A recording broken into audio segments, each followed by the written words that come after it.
sa lahat ng problema. Pero paano kung taong ito pala ang magbibigay sa iyo ng sakit at pait na minsan hindi mo pa nadama?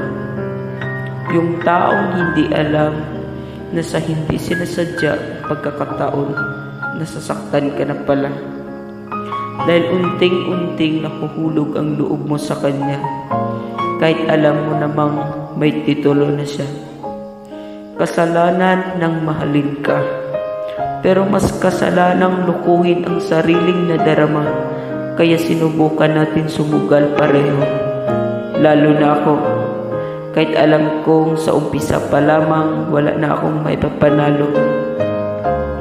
Hindi ako perpektong tao, pero minsan gusto kong maging perpekto para lang mapansin mo na tao lang din ako, nasasaktan at nahihirapan, pero patuloy na